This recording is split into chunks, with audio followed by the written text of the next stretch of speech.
स्वागत है कुकरेती। आप देख रहे हैं महाभारत। आज महाभारत में आपको बताऊंगी कैसे क्वाड की होने वाली बैठक से तमतमाया है चीन और तालिबान। इसी के साथ आपको यह भी बताऊंगी कि पंजशीर का शेर कैसे दुनिया का हीरो है। लेकिन शुरुआत में करूंगी सबसे बड़ी खबर के साथ और आज की बड़ी खबर आपको दिखाऊंगी बस थोड़ी देर में किस तरह से मुल्ला बरादर और हक्कानी नेटवर्क में जो जंग शुरू हुई है उसके बाद बड़ा सवाल ये कि कहां है मुल्ला बरादर।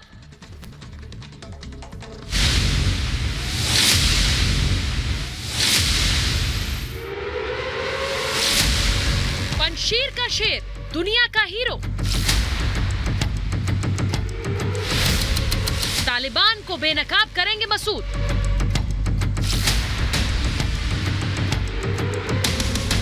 चीन पर चाबुक, टूटेगा तालिबान का तख्त।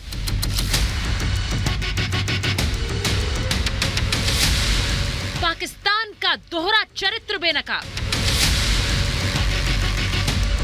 क्वाड से तमतमाया चीन तालिबान।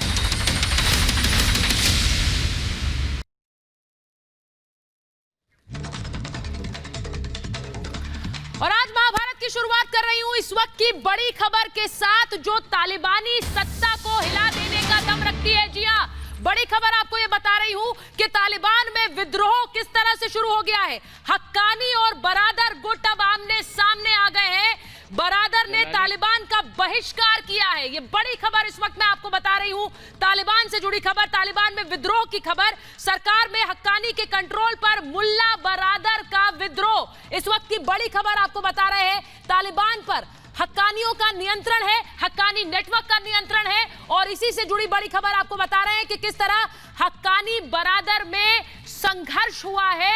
और ये खबरें पिछले कई दिनों से आ रही हैं कि मुल्ला बरादर कहां है, हिबतुल्लाह खुंदजादा कहां है। मुल्ला बरादर को डिप्टी प्रधानमंत्री बना दिया गया, लेकिन आखिर है कहां मुल्ला बरादर। न कोई तस्वीर है और न ही किसी तरह की खबर है मुल्ला बरादर है कहां। और बड़ी खबर मैं आपको बता रही हूं कि हक्कानी और बरादर गुट कैसे आमने सामने आ गए हैं और बरादर का तालिबान के खिलाफ विद्रोह शुरू हो गया है।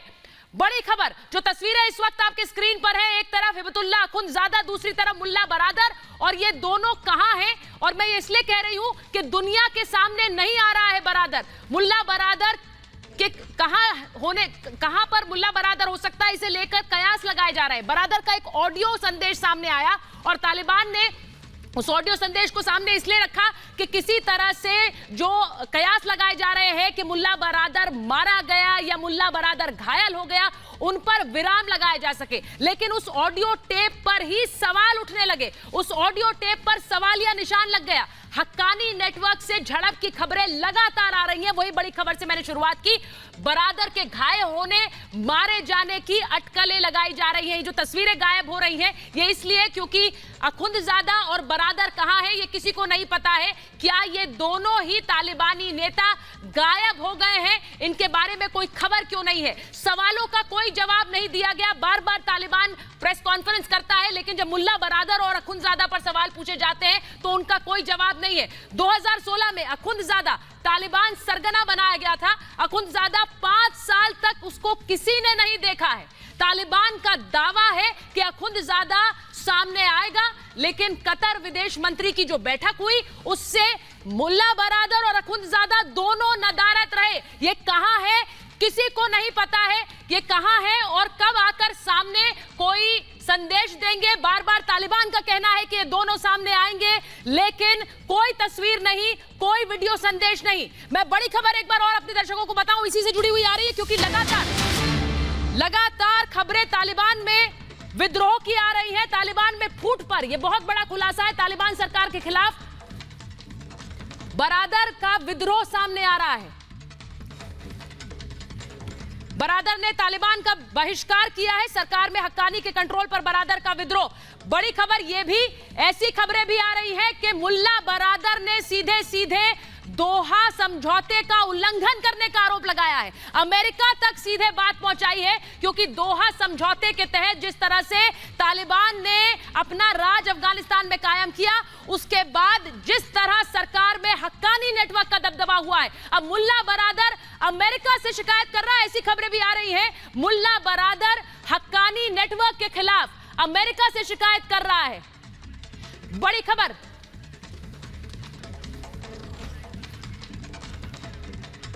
यह बड़ी खबर मैं अपने दर्शकों को बता रही हूं कि दुनिया के सामने जो कलह है वो खुलकर सामने आ गई है। मैं ऐसा क्यों कहती हूं? क्योंकि अमेरिका तक बात पहुंची है और दोहा समझौते को लेकर मुल्ला बरादर ने शिकायत की है। बड़ी खबर अपने दर्शकों को दिखाएं। अमेरिका से तालिबान ने शिकायत की है। दोहा समझौते का पालन नहीं कर रहा है तालिबान, यह कह रहा है मुल्ला बरादर। दोहा समझौते का पालन नहीं हुआ है।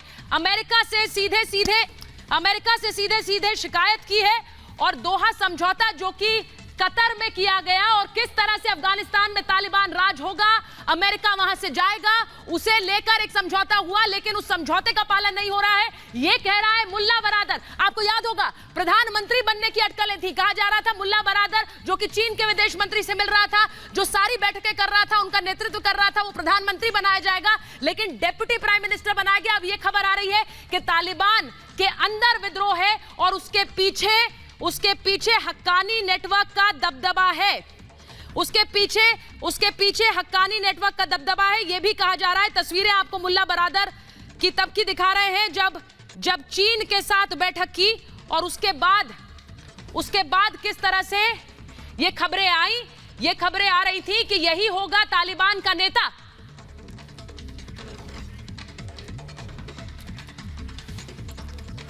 मैं इस पर आऊंगी। एक बार हमारे साथ स्टूडियो में रिपब्लिक मीडिया नेटवर्क के स्ट्रैटेजिक अफेयर्स एडिटर मेजर गौरव आर्य आ गए हैं।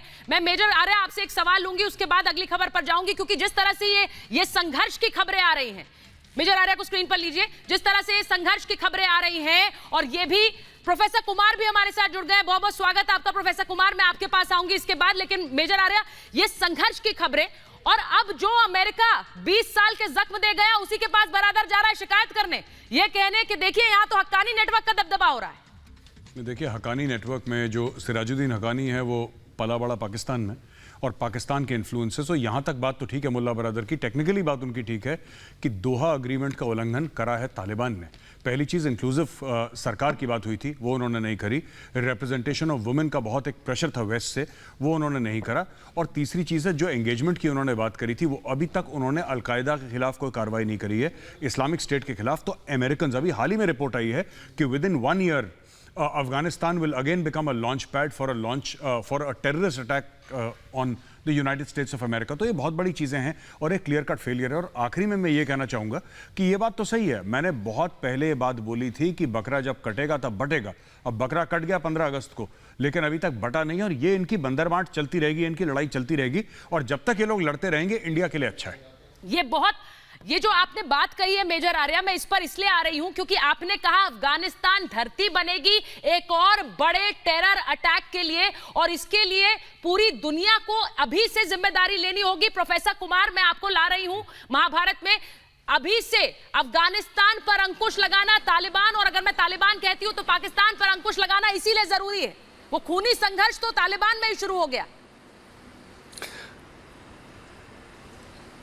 देखिए, सबसे पहली बात तो ये जो समझौता अमरीकियों ने किया था कि जिसमें वो इंक्लूसिव सरकार की बात कर रहे हैं, ये इतना हास्यास्पद है कि जिन लोगों के ऊपर इन्होंने लाखों डॉलर के इनाम रखे हो वो इंक्लूसिव सरकार बनाएंगे वहां पे।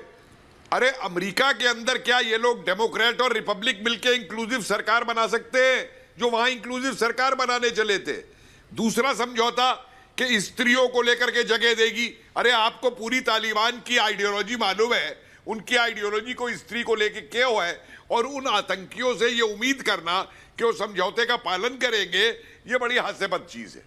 जहां तक सवाल है टेरर का दुनिया में फैलाने का, मैंने पहले भी आपकी चैनल पे कहा कि अमेरिका ने ये समझौता और इस तरीके से वहां से वापस आकर के और उनको उपहार देकर के गजवा ए यूरोप के दरवाजे खोले हैं पहले जी, हिंदुस्तान के लिए, तजाकिस्तान के लिए, ईरान के लिए खतरा पैदा किया है, और खुद जो हरकत है वो तो उन्होंने फैक्ट्री बना ली। कल ही आपकी खबर थी कि उन्होंने वहां पे वो फीदियान ट्रेनिंग स्कूल खोलने शुरू कर दिए हैं तालिबान वालों ने पूरे लेकर के।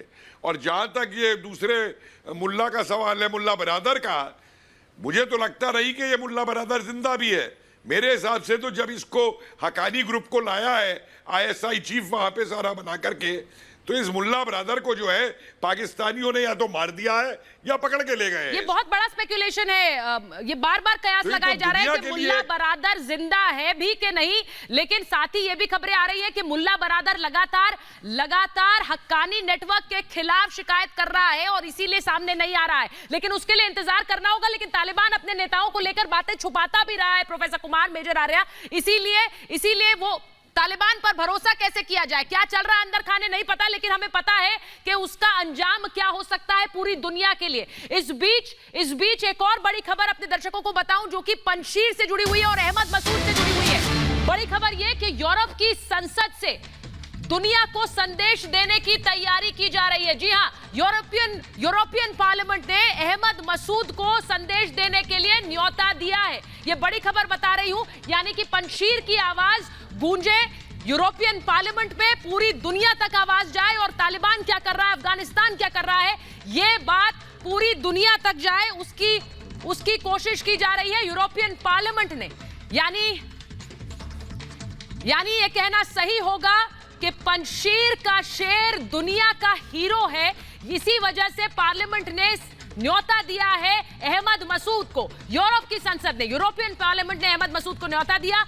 नेशनल रेजिस्टेंस फोर्स यानी एनआरएफ के नेता के रूप में यह न्योता दिया गया है। दुनिया तक संदेश पहुंचे और इस संदेश को पहुंचाने की पेशकश यूरोपियन पार्लियामेंट ने की, न्योता दिया और कहा कि पंजशीर की आवाज पूरे विश्व में गूंजेगी और यह आवाज जानी चाहिए। अहमद शाह मसूद को भी दिया गया था यही सम्मान, उन्हें यूरोपियन पार्लियामेंट में बोलने का न्योता मिला था, जहां से उन्होंने तालिबान के खिलाफ आवाज उठाई थी और आतंकवाद के खिलाफ, पाकिस्तान के खिलाफ आवाज उठाई थी। यूरोप की संसद ने यही मंच अहमद शाह मसूद यानी कि अहमद मसूद के पिता को दिया था। अब वही मंच का न्योता अहमद मसूद को दिया जा रहा है। अब मैं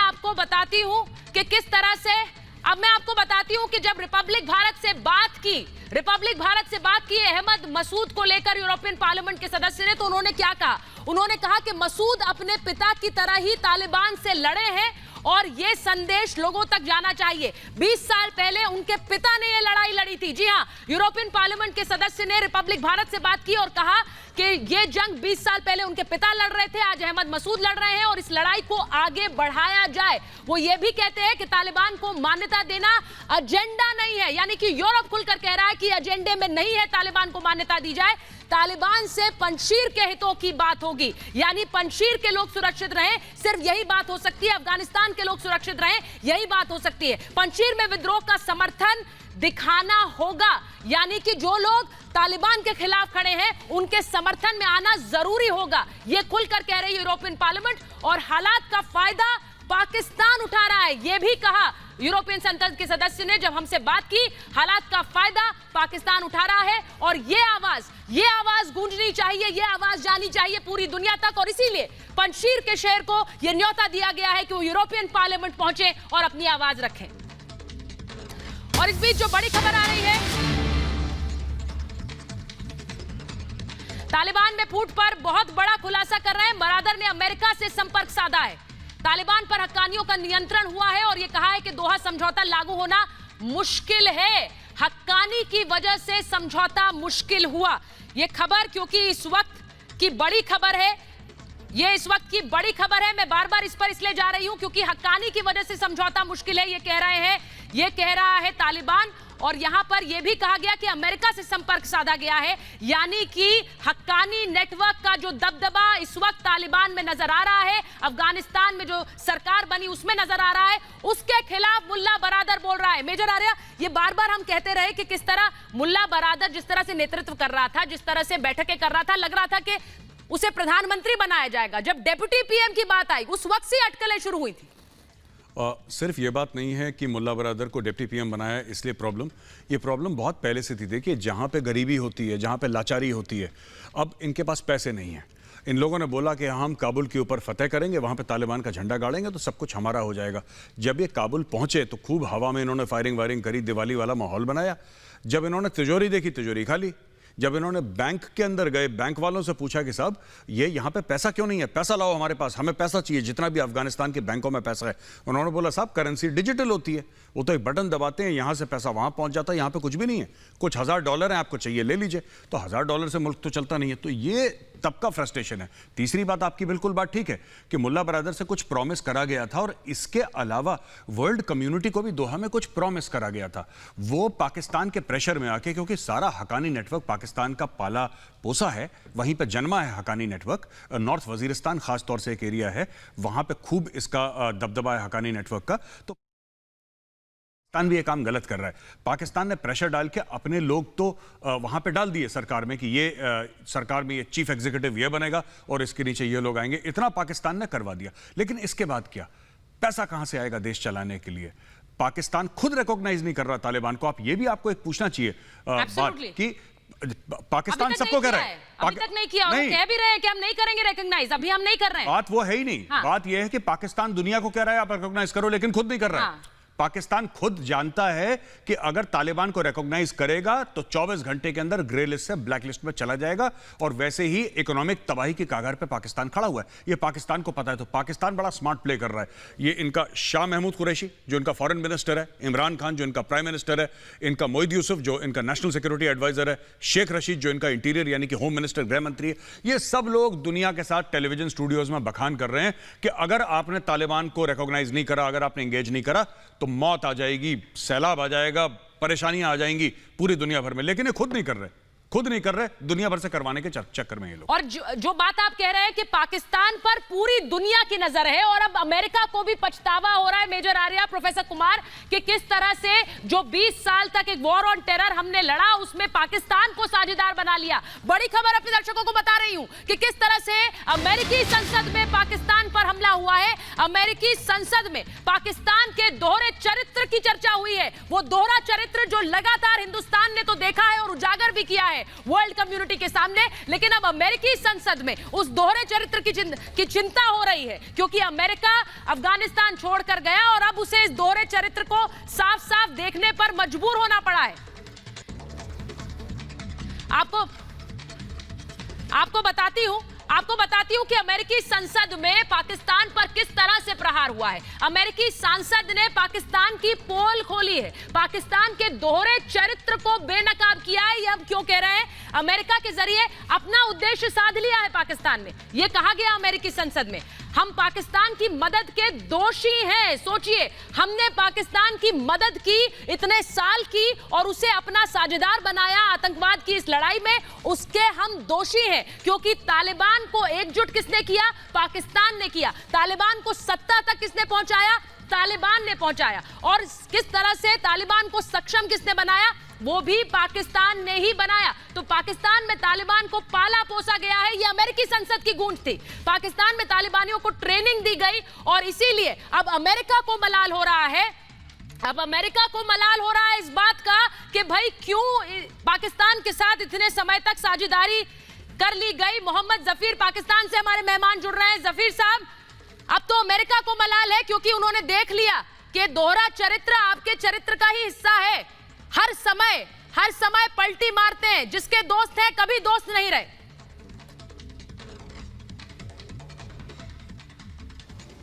जफीर, आपको आवाज आ रही है? देखिए, ये तो हमारा नहीं है, ये आपका खाता रहा, और आपने देखा कि अफगानिस्तान, बिल्कुल मैं आपको सुन पा रहा हूँ। बोलिए। ये आपका खाता रहा।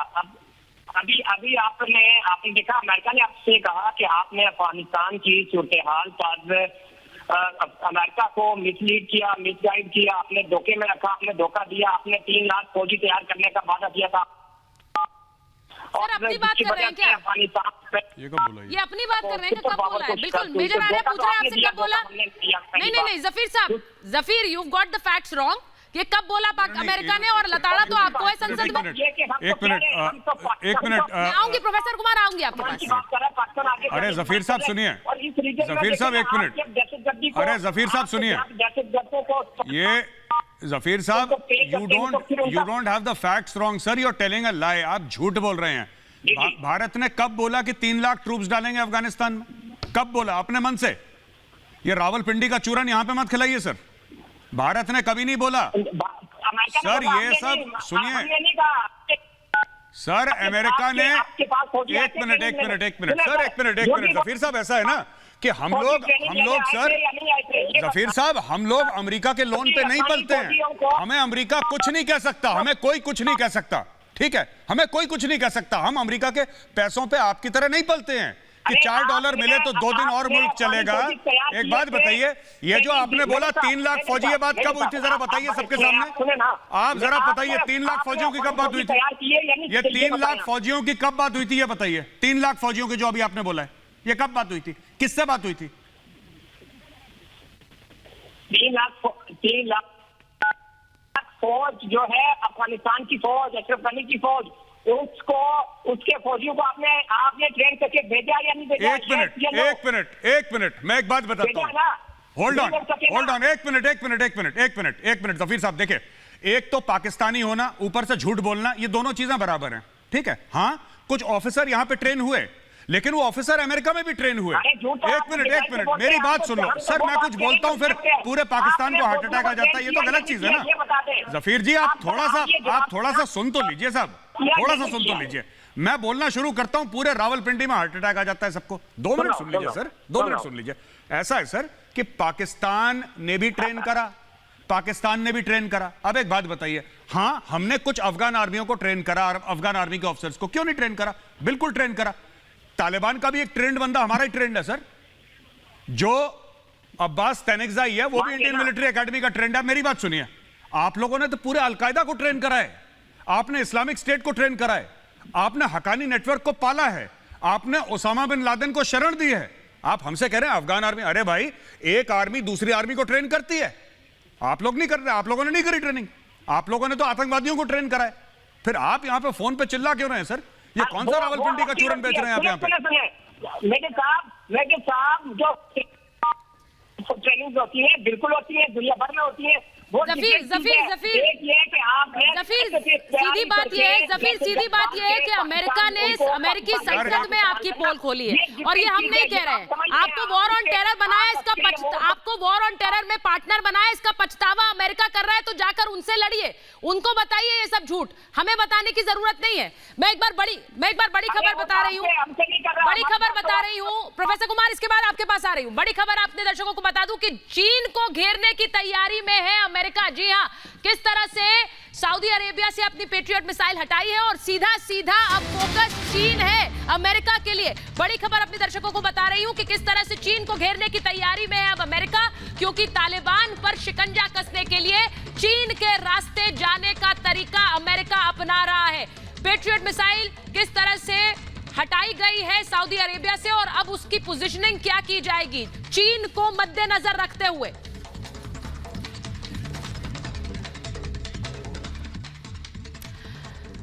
हम क्यों कह रहे हैं अमेरिका के निशाने पर है चीन? क्योंकि फारस की खाड़ी से सेना को हटाया, मिसाइलें, हथियार और किस तरह से वहां से हटाए गए हैं। चीन को घेरने की तैयारी में है अमेरिका। चीन के खिलाफ इस्तेमाल होगी पेट्रियट मिसाइल का इस्तेमाल होगा किस तरह से चीन के खिलाफ और चीन के बढ़ते दबदबे के खिलाफ। मैं आपको बता रही हूं कि किस तरह से जो पेट्रियट मिसाइल है वो हटाने के पीछे अमेरिका की मंशा साफ नजर आती है। एडवांस कैपेबिलिटी 3 पैक 3 मिसाइल है ये, और दुनिया की सबसे बेहतरीन डिफेंस सिस्टम में से एक मानी जाती है। बैलिस्टिक मिसाइल है, और किस तरह से क्रूज मिसाइल को गिराने में सक्षम है, बैलिस्टिक मिसाइल्स को गिराने में सक्षम है, लड़ाकू विमान को भी गिराने में सक्षम है, सभी मौसम में दागे जाने वाला मिसाइल है। और इसको हटाने के पीछे सीधे मंशा यह है कि चीन को घेरा जाए, तालिबान को घेरा जाए वाया चीन। क्यों ऐसा कह रहे हैं? क्योंकि अभी हम बात कर रहे थे कि जो भी मदद आ रही है वो वाया चीन आ रही है, क्योंकि चीन और पाकिस्तान और तालिबान की इस तिकड़ी को घेरना जरूरी है। उसी को लेकर जो बड़ी रणनीति है उसके बारे में भी आपको बताऊं, क्वाड की बैठक होने वाली है। 4 शक्तिशाली देशों के बीच ये बैठक है। 24 सितंबर को ये बैठक होगी, क्वाड की बैठक, और जिसमें अमेरिका, जापान, ऑस्ट्रेलिया, भारत शामिल होंगे। अमेरिकी राष्ट्रपति जो बाइडेन की प्रधानमंत्री नरेंद्र मोदी से भी मुलाकात होने वाली है। तो चीन पर अंकुश लगाने की ये पूरी तैयारी है। चारों देशों के राष्ट्रीय अध्यक्षों की ये मुलाकात होगी। चीन पाकिस्तान को घेरना इस बैठक का लक्ष्य है, क्योंकि चीन पाकिस्तान को घेर कर ही तालिबान पर अंकुश लगाना चाहता है। अमेरिका भी और भारत भी। भारत के खिलाफ रणनीति बना सकता है चीन।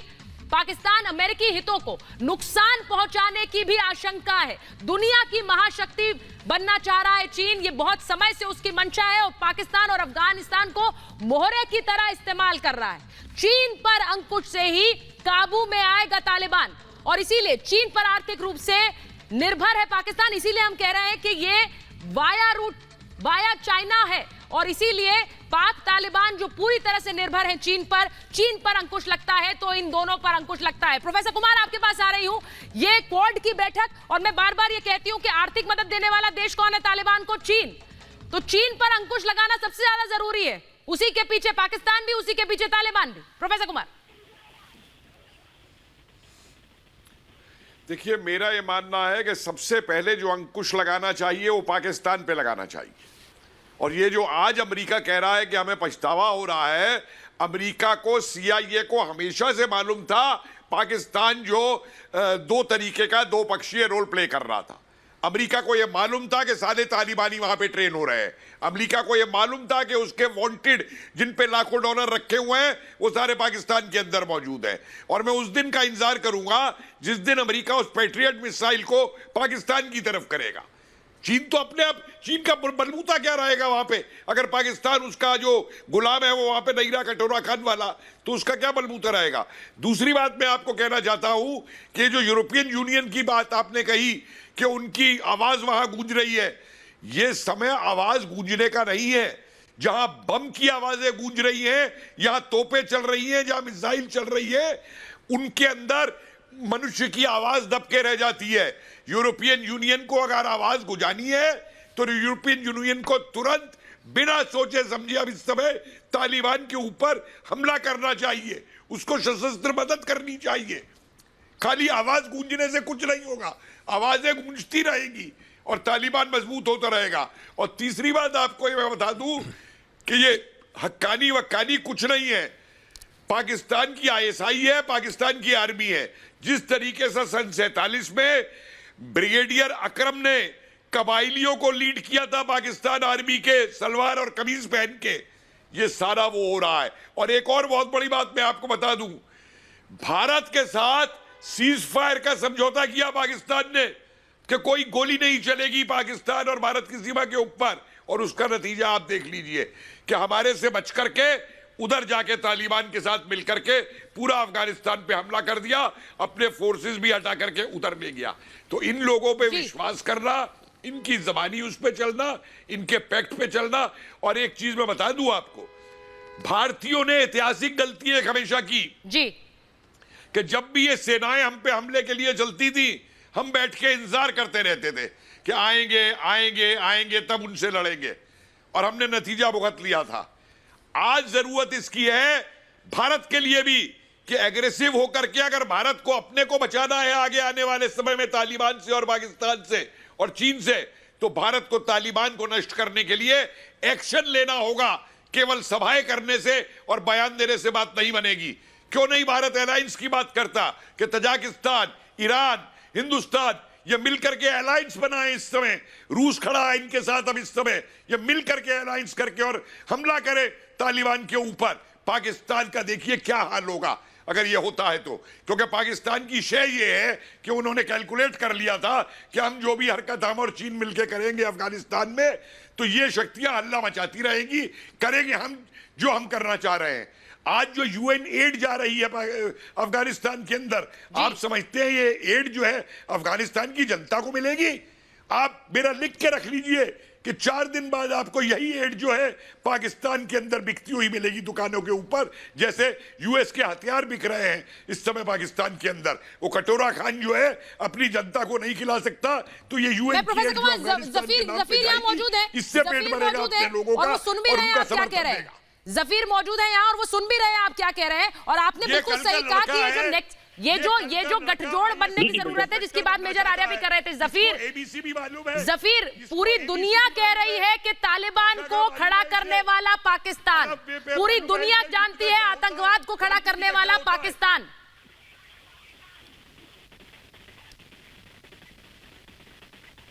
अरे सुने, मुझे तो ये समझ ही नहीं आ रही है, आपके जो पैनलिस्ट है वो ये कह रहे हैं कि पाकिस्तान ने ये कर दिया और पाकिस्तान को ये वक्त है कि इस पे हमला कर देना चाहिए। तो किसने रोका? भाई आओ हमला करो, हम तैयार बैठे हैं। आप तो हम ये इधर उधर से थोड़ी आते हैं, कभी अफगानिस्तान में बैठ के दहशतगर्दी करवाते हैं, कोयटा में, कभी इधर। हम जब आते हैं तो हम खुल के सामने नहीं खुलकर सामने आते हैं वाला झूठ फिर बोल दिया मेजर आर्य। खुलकर कब सामने आते हैं? ये कितनी बार आपको मेजर आर्य ये बता चुके हैं, आप कभी खुलकर सामने नहीं आए। समस्या तो आपकी यही है, आप खुलकर कब सामने आए हैं? हमेशा पीठ पीछे वार करने वाले, पीछे से सारा टेरर नेटवर्क मैनेज करने वाले आप, और अब आप कह रहे हैं हम खुलकर सामने आते हैं। मेजर आर्य एक मिनट देखिए ऐसा है, जो जफीर जी बोल रहे हैं ना कि हम खुल के सामने क्यों नहीं आते, जफीर जी सुनिए, जफीर जी आप एक बार खुल के सामने आए थे 1971 में, उसके बाद खुल के सामने कभी नहीं आए। 71 में हमने इतना खोल दिया, आपको इतना खोल दिया कि फिर खुल के सामने नहीं आए आप 71 के बाद। अब छुपे छुपे आते हैं पीछे से चूहे की तरह। हाँ सुनिए मेरी बात सुन लीजिए, समझाऊंगा। देखिए मैं आपको बताता हूँ, ये जो जफीर जी सुनिए मेरी बात तो सुन लीजिए, ये जो आप लोग दोगलापन करते हैं ना दुनिया के साथ, ये जो आप धोखा देते हैं, ठीक है, ये जो आप डबल गेम खेलते हैं तालिबान के साथ भी और अमेरिका के साथ भी, साहब आप लोगों की कृपा वहीं पे रुकी हुई, वहीं पे कृपा रुकी है। आप ये सब चीजों से बाज आइए, इंसान बनिए, एक अच्छे इंसान बनिए। पाकिस्तानी और अच्छा इंसान ये विरोधाभास है, लेकिन कोशिश करिए कम से कम कि अच्छे इंसान बने। अच्छा ऐसा है ना, मैं एक और चीज में आपकी अब क्लास ले रहा हूं तो क्लास ले लूं आपकी। मेरी बात सुनिए, आपने अमेरिका से पैसा लिया, अब आप तालिबान के साथ 33 बिलियन डॉलर, 33 अरब डॉलर आपका देश हजम कर गया, अमेरिकी डॉलर्स। ट्वीट है डोनाल्ड ट्रंप का ऑन रिकॉर्ड, अभी आप जाओगे आपको पता लग जाएगा, गूगल पे जाओगे तो। पैसा आपने हजम कर लिया अमेरिका का, एक हाथ से अमेरिका से पैसा लिया, दूसरी हाथ से तालिबान को सपोर्ट करा। सर ऐसा क्यों करते हैं आप ऐसा क्यों करते हैं? आप लोग घर जाके परिवार वालों को शक्ल नहीं दिखानी होती आप लोगों को कि पाकिस्तान में ढांचा ही अलग है, कि घर जाते ही नहीं आप लोग रात को। एक बात बताइए, इन लोगों ने पहले भी जो अफगान मुजाहिदीन के लिए सीआईए ने पैसा दिया था, सीआईए ने जो हथियार दिए थे 1979 और 89 के बीच में, जब रूस काबिज हो गया था काबुल पर, उसमें भी इन लोगों ने खा लिया पैसे बीच में। ये पाकिस्तानियों ने हर समय पैसे खा लिए।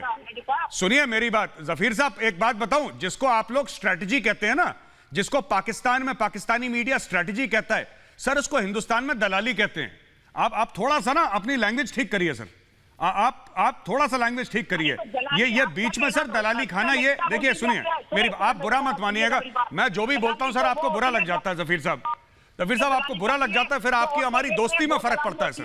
नहीं ये गलत चीज है, देखिए दोस्ती तो हम ही निभा रहे हैं। ये हाँ बिल्कुल, ये सब मत करा करिए आप। अमेरिका से भी पैसे ले रहे हो, तालिबान के साथ भी गेम खेल रहे हो, नहीं।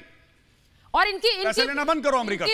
इनकी पोल पट्टी और खोलनी बाकी है अभी। एक बड़ी खबर अपने दर्शकों को बताऊं, उसके बाद प्रोफेसर कुमार आपके पास आऊंगी।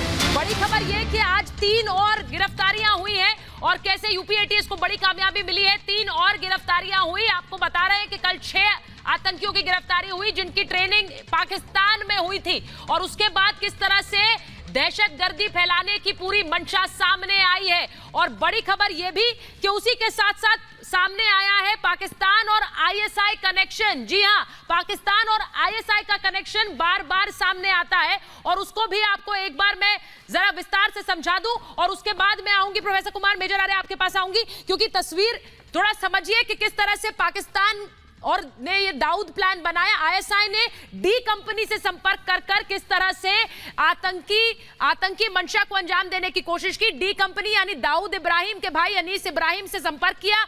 अंडरवर्ल्ड वाला प्लान ये था कि हथियार और विस्फोटक पहुंचाया जाए और हवाला के जरिए पैसा पहुंचाया जाए। वहीं प्लान बी था टेरर वाला प्लान, टारगेट का पता लगाना यानी रेकी करना और उन सब जगहों का पता लगाना जहां पर भीड़ भाड़ वाले इलाके हैं, जहां ब्लास्ट किया जा सकता है, और आईईडी को उसके बाद प्लांट करना। यानी ये 2 प्लान्स थे जो दाऊद के जरिए यानी डी कंपनी के जरिए आईएसआई एग्जीक्यूट करवा रही थी, और इसी का खुलासा हुआ है। ये आतंकी जो पकड़े गए कैसे पाकिस्तान में जाकर ट्रेनिंग ले रहे थे वाया मस्कट, और वो खबर भी सामने आई है। अब ये पूरी पोल पट्टी खुलने के बाद अब पाकिस्तान एक बार फिर बेनकाब हुआ है। प्रोफेसर कुमार, एक बार फिर बेनकाब होता है ये पूरा आईएसआई दाऊद कनेक्शन। कितनी बार पोल पट्टी खोले इनकी? सुचारिता जी, मैं एक चीज आपको बता दूं।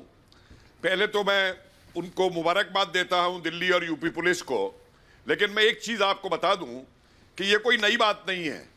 आज भी भारत में 2 लाख से ऊपर पाकिस्तानी हैं जो भारत में वीजा लेकर के आए थे और इस देश में गायब हो गए। और हमारे जो ये अपने ये ह्यूमन राइट वाले हैं ना, उदारवाद वाले, इन्होंने रोड़े अटकाए उनकी गिरफ्तारियों में और उनको ढूंढने के अंदर। और पता नहीं कितने स्लीपिंग सेल जो हैं इस काल में बनाए गए बंबई के अटैक के बाद में, पर्टिकुलरली उसके बाद में कि जो उदारवादी एक शासन रहा कि ह्यूमन राइट फलाना ढिमकाना जिन लोगों ने किया, कितने सेल यहां पे बने और आप देखिए अभी कितने सेल और पकड़े जाएंगे। आज उनका यह भी बयान है कि 16 से ज्यादा आतंकवादी इस तरीके के ट्रेंड बंगाल में हो सकते हैं। दाऊद का जो मकान है उसकी आज तक ये नीलामी नहीं कर पाए बंबई के अंदर। तो इसलिए जो है हमारे जो अंदर बैठे हुए ट्रेटर हैं इनसे निपटना ज्यादा जरूरी है। पाकिस्तान के ये जो तालिबानी और पाकिस्तानी है, इनसे तो हमारे सिपाही जो है, हमारे बहादुर जवान जो है, वो बॉर्डर के ऊपर इनको धकेल देंगे। लेकिन ये जो अंदर हमारे बैठे हुए हैं इस तरीके के कुछ लोग, जब तक इनको एक एक को नहीं निपटा जाएगा, एक क्यों नहीं हमारी सरकार आज डिक्लेयर करती कि जो भी ISIS और इसके तालिबान के तहत वो बात करेगा उसको तुरंत गिरफ्तार कराया जाए। पाकिस्तान के मानने का नाम नहीं लेता है मेजर आर्या। ये बार-बार ये डी कंपनी के साथ ये ISI वाला गठजोड़, वहां ISI चीफ वहां जा रहे हैं पंजशीर में रेजिस्टेंस किल करने, वहां पर किस तरह से मिली भगत सामने आ रही है और दूसरी तरफ हिंदुस्तान का प्लान एग्जीक्यूट करने में लगे हुए हैं। देखिए सुचारिता, बात ये ना, इनके पास है नहीं और कुछ करने के लिए। क्या आपने कभी सुना है आपने कोई मोबाइल फोन खरीदा आपने जिसमें लिखा हो मेड इन पाकिस्तान? अभी उन्होंने कोई 2 टके का कुछ शुरू करा है फोन वोन का। आपने कोई अच्छा प्रोडक्ट देखा है जिसमें लिखा है मेड इन पाकिस्तान? कोई इंडस्ट्री है पाकिस्तान में, IT इंडस्ट्री, इनकी इकोनॉमी, इनका देखिए आतंकवाद के अलावा, और ये बार बार लोग कहते हैं लेकिन ये कितनी संगीन चीज है हमें समझने की जरूरत है, इनका आतंकवाद के अलावा और कुछ नहीं है। देखिए जिसमें आदमी का एक्सपर्टीज होता है, ठीक है, अगर मैं एंकर हूं तो मैं एंकरिंग करूंगा क्योंकि मेरी एक्सपर्टीज एंकरिंग में है और मैं कुछ जानता नहीं काम। पाकिस्तान का ये, पाकिस्तान, हम लोग क्या चाहते हैं पाकिस्तान से कि क्या करे पाकिस्तान? दुनिया के लिए मिसाल बने। हाँ मिसाल बना है, लेकिन आतंकवाद में। पाकिस्तान मैन्युफैक्चरिंग नहीं करता, पाकिस्तान के पास फार्मास्यूटिकल इंडस्ट्री नहीं है, 95% उसकी दवाइयां आज भी इंडिया से आती हैं। पाकिस्तान में IT का बेस नहीं है, पाकिस्तान में ट्रेड और कॉमर्स नहीं है, इंपोर्ट बिल्कुल जमीन के नीचे घुसा हुआ है। एक्सपोर्ट, इंपोर्ट इसलिए क्योंकि पैसे नहीं है, एक्सपोर्ट कर नहीं पाते क्योंकि कुछ बनाते नहीं है। खैरात पे पलने वाला, ज़कात पे पलने वाला मुल्क, उससे हम क्या उम्मीद कर रहे हैं? हम लोग यहां पे बहस कर रहे हैं पाकिस्तान को यह करना चाहिए, अरे उनके पास है, उनको आता ही नहीं कुछ करना। ये तालिबान है, तालिबान को क्या आता है करना? तालिबान आपस में क्यों एक दूसरे का गले काट रहे हैं? उनको कुछ आता ही नहीं। ऐसे नहीं कि बुरे लोग हैं, हो ना हो अलग बात है, उनको आता ही नहीं कुछ। और तो पाकिस्तानियों को भी कुछ नहीं आता आतंकवाद के अलावा। और इसीलिए हम कह रहे हैं मेजर आर्या, जो इस वक्त तालिबान में नजर आ रहा है कि जो सत्ता बंदूक के दम पर आती है, वहां बंदूकें कब अपने एक दूसरे पर चल जाए वो पता नहीं चलता है। वही हाल, कुछ इसी तरह का हाल पाकिस्तान में भी होगा और वही हाल होता आया जब हमने मिलिट्री रूल देखा। और तालिबान में क्या हो रहा है वो भी दुनिया के सामने है। महाभारत में मेरे पास इतना ही समय था। बहुत बहुत धन्यवाद आप सब।